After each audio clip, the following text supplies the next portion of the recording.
What is everybody, and welcome to Bite the Bullet. I'm your host, Jay Reace, and thank you so much for tuning in.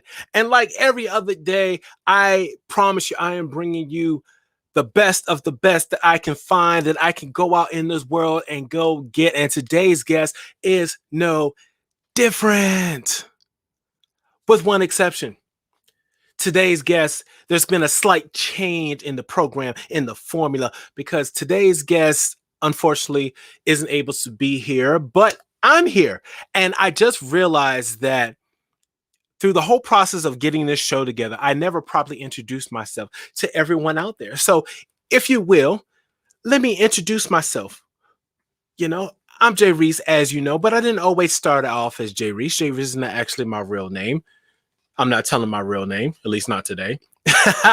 But I am a guy who just loved to be entertaining and love to be seen. I come from a broken home. My parents were divorced. I like to joke they were divorced on the day I was born, but I digress. That is neither here or there. So I grew up with all these different types of issues of just wanting attention from various different places.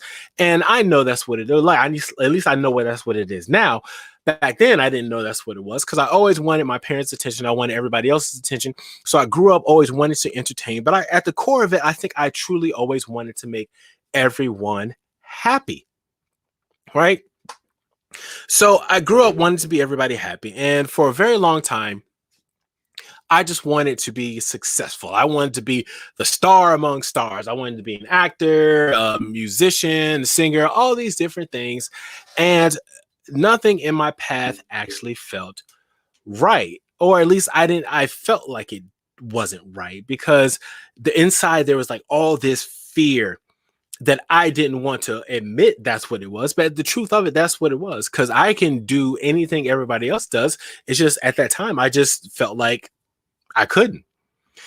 So, life goes on and all these different things happen. And so I began this path of just doing everything else instead of staying focused on what I knew I wanted to do in my heart. So life goes on. You get a job, you get a family, all the other love stuff. So then you get all these different types of responsibilities and you get stuck in this rut of just going through the motions. I ended up having this job that I just hated and it was horrendous. And I remember one day going into work and I was working and there was this lady there who got the supplies. And that was like her world. Like anytime you had to go and place an order, she would get all excited and frazzled and she'd want to know what you wanted to order because that was her thing. And I remember one day and I just had to go reorder some staples. And so I went to her, I'm like, hey, can I have some staples? And she got all excited. And I remember, why are you getting so excited over ordering staples? That is just so mundane and like, why? I don't understand.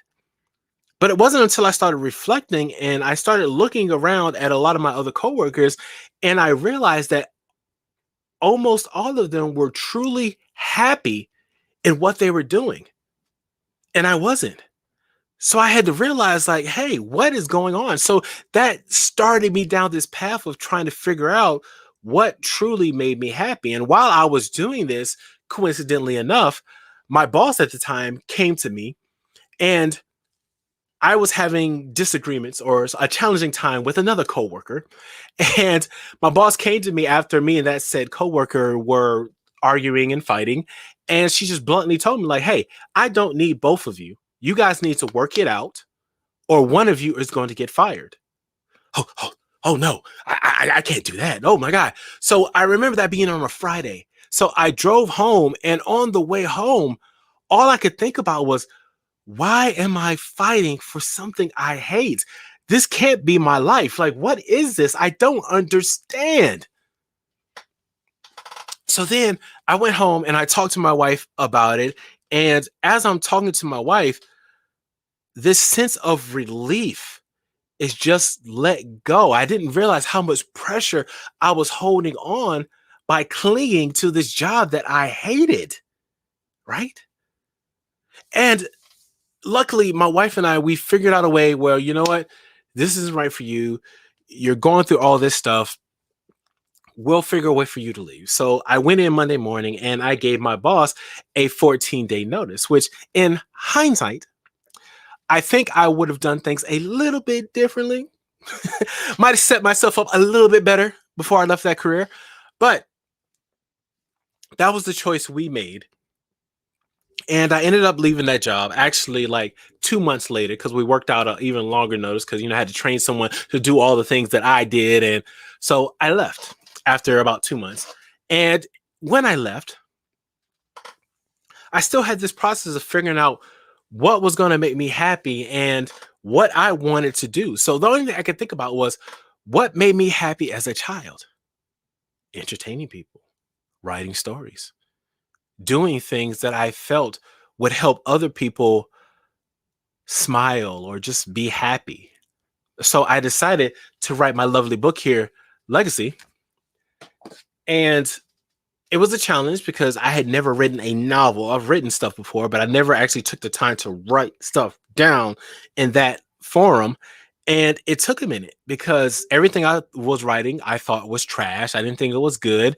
And the moment I finished the draft, I didn't want people to read it to get that acknowledgement that I was doing something right and that it was good, and not realizing that all I needed was me.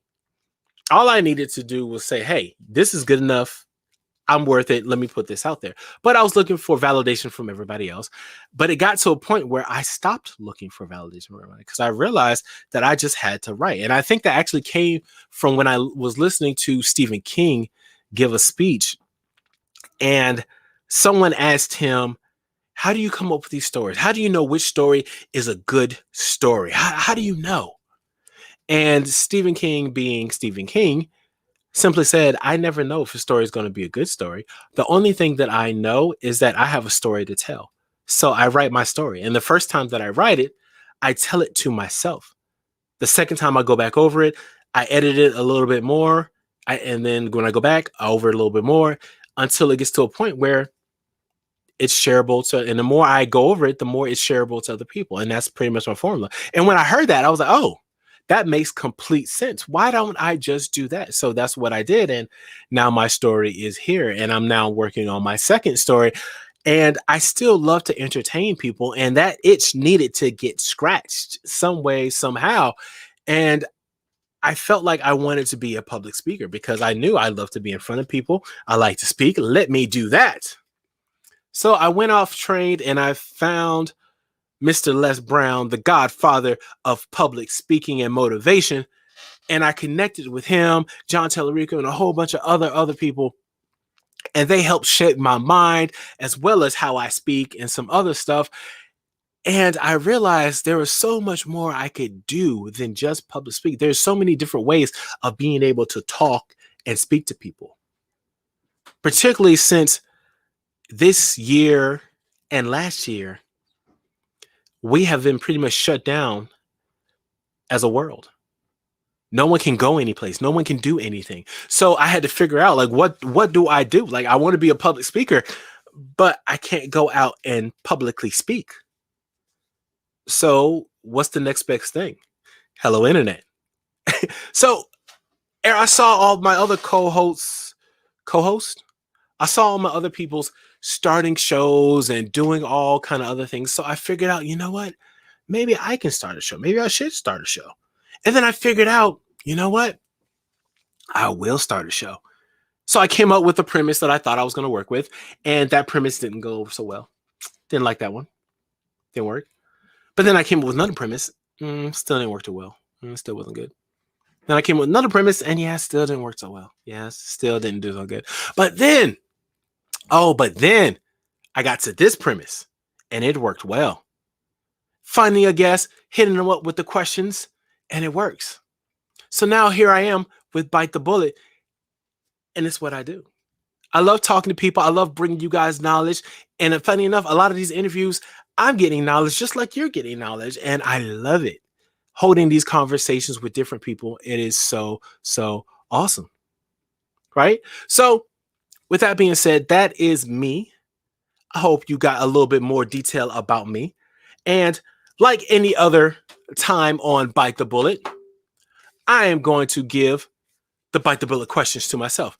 Now, in all fairness, a lot of my guests don't get to see the questions, but unfortunately, I've gotten to see the questions. But to be honest, I've never really thought about how I would answer these questions. So I'm going to ask myself these questions. Bite the bullet questions. All right, Jay Reese, what motivates you to do what you do? Let's see. I think I love trying to be my best self. That motivates me, and being an example for my close family and just being my best self. I think that honestly is what motivates me. All right.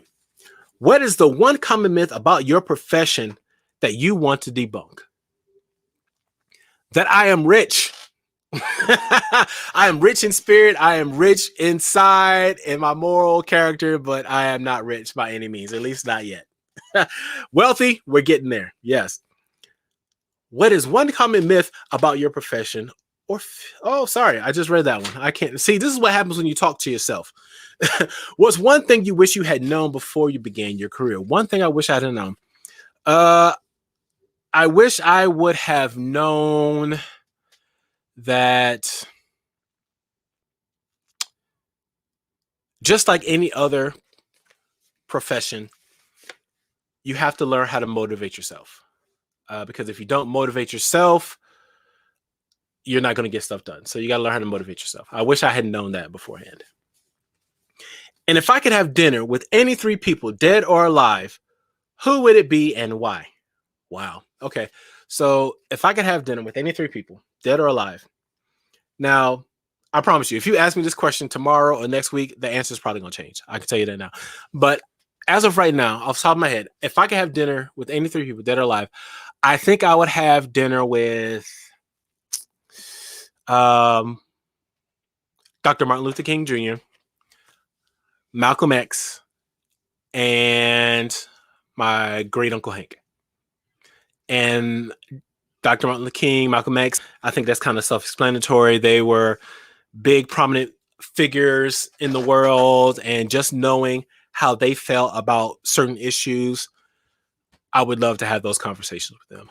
Also, my great uncle Hank, similar to like a lot of my other guests, he's gone, and I felt like I never got to have that last conversation with him, and I would love to have that. So that is what I would do. So what is something people would be surprised to know about me that they don't already know? What is something?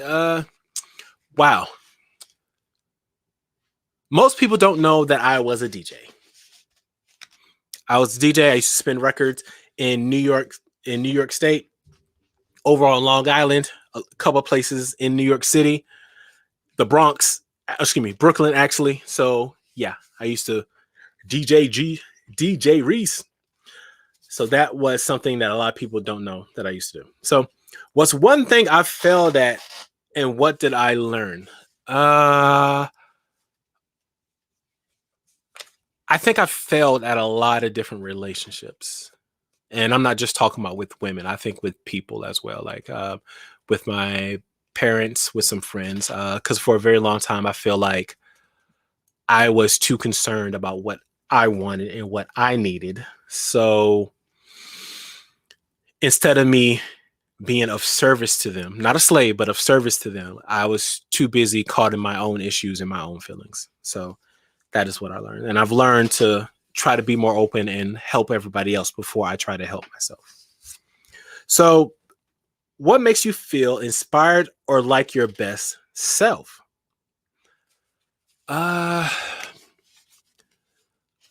What makes me feel inspired or more like my best self? Oh, wow. It's weird when you're on the other side of these questions, because, you know, you would think they're easy to answer, but once you're here on the spot, they're not that easy. But I would feel, what makes me feel inspired or like my best self? I honestly would say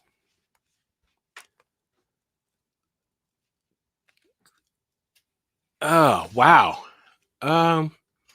Just in that creative zone, like when you get in the zone, just being creative, like being around other people, talking it out, and like stuff like that, that always makes me feel inspired. Like or even by myself. Like a lot of times, like I visualize I'm talking with other people and it helps me be creative. So I know that sounds crazy, but I don't answer myself, but I talk to myself.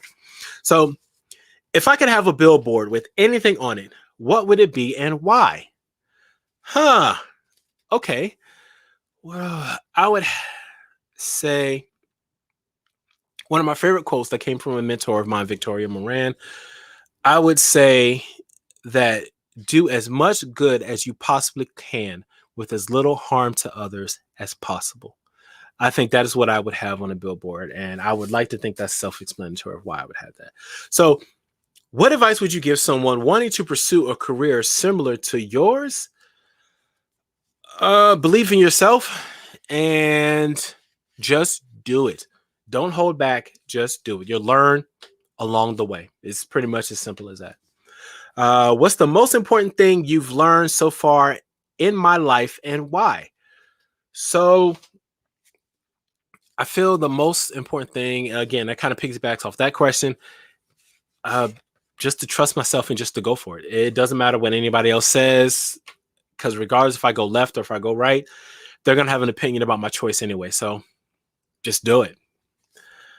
What is your best tip for making the world a better place? I used to say treat others as you want to be treated, but I think we found out in this world there's a lot of people want to be treated in very different ways. So I would just like to say, in my opinion, what would make this world a better place?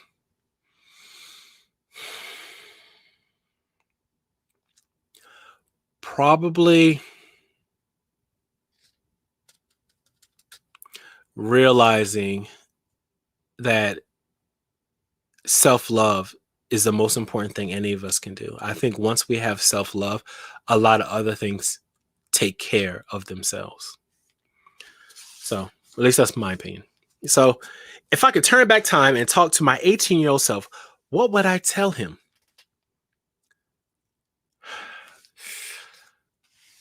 That's a tricky question because I wouldn't want to change anything because I love who I am now and I like me. So if I were to tell anything to my 18-year-old self, don't stress. Don't stress. What am I afraid of? So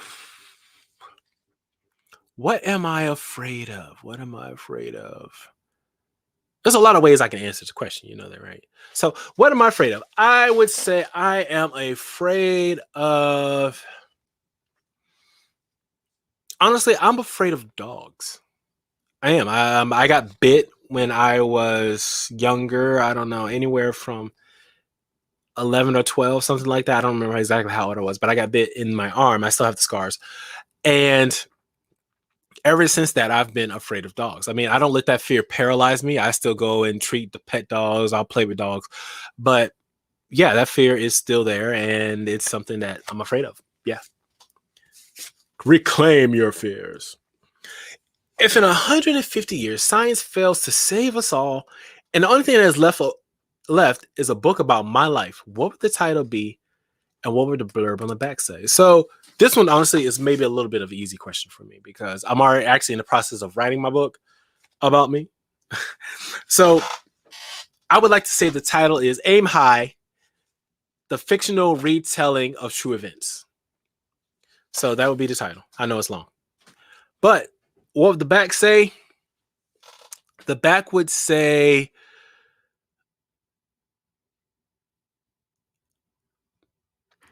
wow, what would the back say? The back would say, I don't know about you, but I tried, I failed, but yet I tried again. Or something to that effect. I don't know. I don't know. What are the best resources that have helped me along the way? Honestly, the best resources that helped me along the way. Google, for sure. Talking it out with other like-minded people and just having confidence in myself. I can't say I have confidence every day, but just knowing that I can do it and I'm out there, definitely, definitely.